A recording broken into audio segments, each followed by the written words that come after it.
สบายดีพ่อใหญ่สบายดีโอ้ยเห็นยังอยู่เนาะป้อใส่ชุดลายพิลึกเลยเนาะอ๋อลายคนลายนอกได้ก่อนเลยลายเสือลายในเด้อพ่อใหญ่เด้อนี่เนี่ยเน็บใหม่นะเป็นไรพ่อใหญ่ไปทางไหนมื้อนี้เนาะ บ่ได้ไปใส่ นอน โอ้ ไปอันเบิ่งคนโชว์เพิ่นว่าแจ้งจังได้มาเพิ่นสิไปแหละบ่ได้นอนจักดิเพิ่นเว้าตัวเว้าพื้นนั่น เอาเร็ว เว้าพื้นนี่อยู่ในอันบอนคนเป็นนั่นแหละ นั่นเนาะ เพิ่นเว้าตัวเว้าแล้วบ่ได้นอนหรอกโยเขามาช่วง5 โมงแหละสองเทื่อแล้วไปบ้านนี่มัน5 โมงจะได้มานั่นน่ะจันดอก บ่พ่อใหญ่คือว่ามีคนมาแต่พุ่นบ่แต่ไกลอยู่บ่ มาแต่เวียงมัน มายังได้แต่เวียงพ่อใหญ่ โอ้ยมาเอาหอกไม้หอกยา มาปรึกษาเรื่องทางไม้หักยาบ่ มาแต่พลานแหน่มื้อนี้น่ะ คุณมาคุณตะเวียงผมแหละ สบายดีเด้อไอ้เฉลิมเด้อสบายดี สบายดีสบาย โดย ดี สบายดีเช่นกัน มีคนมาหาคุณตะเวียงบ่มื้อนี้ แม่และไอ้เฉลิมเดียวเข้าไปโอ้ลมกันเพิ่นว่าทางใดบาดนี่เนาะ เอาเป็นว่าครับ ว้าตุ๊เนี่ยนั่นบ่ถามบ่เป็นบ่งาน มายามมาเล่านั่นเอา อย่าไปนั่นนึงพ่อใหญ่อย่าไปนั่นนึงเล่าน่ะคนพลาน โอ้ โอ้ไปร้านกันนี่ อันว่าอันผู้มามื้อนี้นั่นแต่เมียอยู่พลานนี่ตายแล้วไปหาพุ่นแล้วเราเอาความไปเมืองไทยพุ่นแล้วก็ไปหาทำงานอยู่พุ่นเลยเอาเมียหลุดไปถึกคนไทยเวียงแล้วเลยไปอยู่นำเขาพุ่นเลย เวียง นะได้ลูก2-3 คนแล้วแต่เฮิงแล้วเราก็ดีจะได้หักไม้ของยานี่แหละแล้วเราก็มาเราก็โทรเอาหลานเราอยู่พลานเลยแล้วก็มาหาเขาแล้วก็พากันเข้ามาพี่มาพี่กับออกแล้วพี่เมื่อแล้วกับเมื่อพลานพุ่นอีกเมื่อยามลูก หางไม้ยังพ่อใหญ่เพิ่นเอามาเพิ่นเอาไปหางไม้ยัง โอ้ยหักไม้ปุ๊กธาตุปุ๊กขันนี่แหละธาตุล่ม เราว่าเอาเมียนั่นกะเขายังหนุ่มยังน้อยเราอ่ะนี่เราก็อายุ50 ปลายเลยแล้วมันก็แก่ตัวไปแล้วก็ธาตุบ่แข็งแห้งบ่ล้นเราอ่ะมาอยากได้หักไม้ปุ๊กธาตุน้ำนี่เราก็เอา2 ห่อไปหั่นแล้วเรายังสิพูดได้ นี่สิมาอีกว่าพ่อใหญ่ เบิ่งเราอ่ะคันข่อยเมื่อแต่พลานนี่แหละเมื่อต้องจะเมื่อแล้วข่อยสิเมื่อพุ่นแล้วข่อยสิโทรเอาเจ้าให้ขึ้นไปลิ้นเราอ่ะลิ้นน้ำเราอยู่เวียงพุ่น ว้าโตพ่อใหญ่จะได้ไปลิ้นเวียงได้บ่นี่โอ้ยเบาแหล่อยากไปนำเด้พ่อใหญ่เอ้ยอย่าลืมชวนเบาแหล่ได้พ่อใหญ่ ชวนก็ได้ค่าชิ้นเปลืองชิ้นหยังก็สิอันนั้นดอกเราอ่ะอยู่ข่อยนี่เด้อว่ะข่อยไปแล้วก็บ่มีผู้อยู่ในเฮือนนี่ไปสิอยู่ไปจ้างให้เราอ่ะ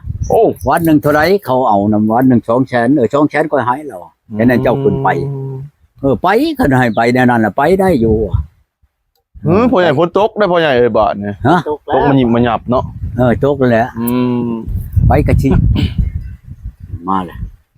โอ้มาเนาะมื้อนี้ ฝนตกงัวมาเข้ามาแล้วบัด งัวจะบ่ล่ะนะโอ้ติโตงัวจ้ะ งัว7 ตัว7 ตัวก็ยังชื่ออยู่บ้านนี่ก็2เป็น9 ตัวนะ ปาตะ ยังสิไปเอาอยู่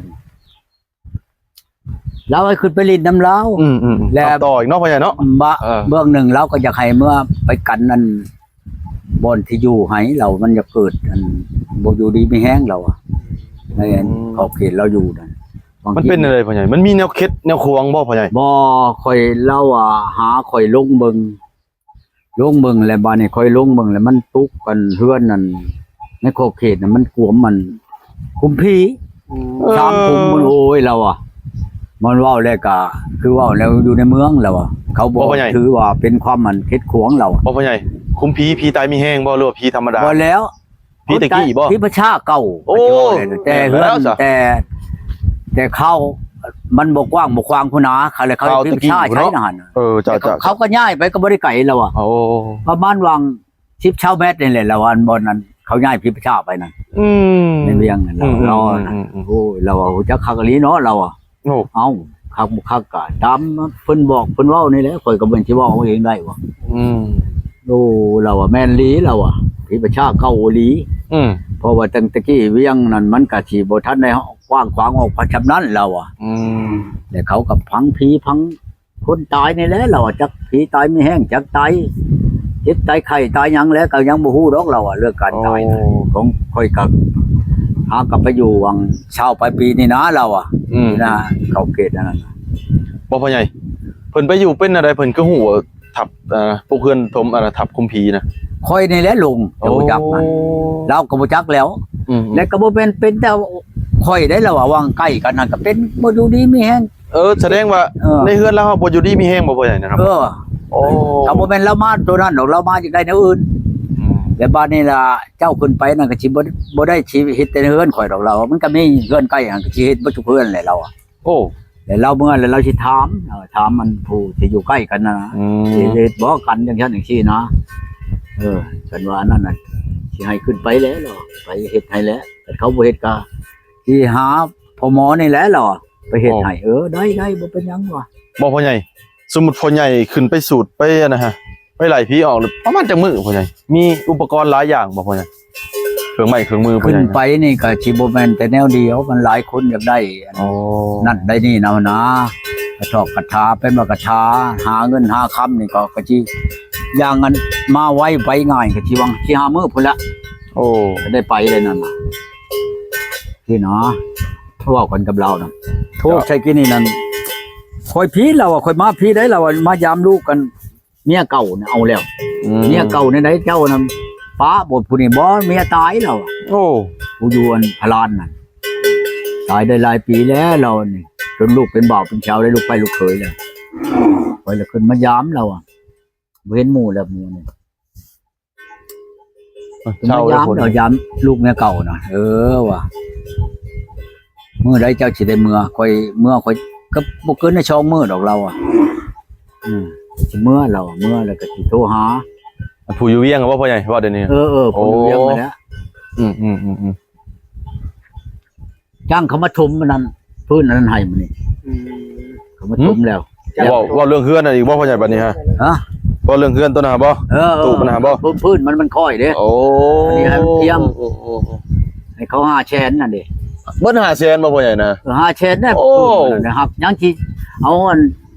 นี่หินกับชายมาเนี่ยให้เขาให้หมอนี่ละให้มันเฮ็ดให้อีกบัดให้มันปูพื้นให้มันว่าพักกระตูนี่เดี๋ยวพักกระตูบ้างออกตัวนี้ว่าคงจังเช็ดอยู่นอกนี่ยาตัวนี้บ่แม่นๆบ่นั่นบ่เอาเฮ็ดประตูบานใหญ่เนาะพ่อใหญ่เนาะเช็ด2บานนะครบกันเลยทุกคนมันจะเขียนอะไรล่ะอันเบาอันผู้ใดพ่อใหญ่นาอันเบาลาวกาชวนขึ้นไปเชปูนมันนี่นั่นเอาเลยบ่ได้ไปนำเราขึ้นไปแล้วไปแจกกันเสื้อผ้าคนทุกยากนะเราได้หลายชอบได้เรารถใหญ่ได้ขึ้นไปเบาเราดีนี่ค่อยโทรใช้อยู่เชปูนแล้วว่ะว่ะอยู่เชปูนพูดแหละเราว่ะในใดกายังขี่เพิ่นไปมื้อนี้แล้วบ่พ่อใหญ่ไปมื้อนี้แหละฮอดชวนพ่อใหญ่ไปติเพิ่นชวนพ่อใหญ่ไปแจกเครื่องซอยบ่ไปยันเที่ยวไปลินเพิ่นว่าไปยันหาผู้สาวเพิ่นผู้สาวนี่ก็อยากถอยแล้วบ่เรามันเสียเงินหลายแหละเสียให้เราหาเบิ่งให้กับชาวอันเว้านั่นแหละมื้อนี้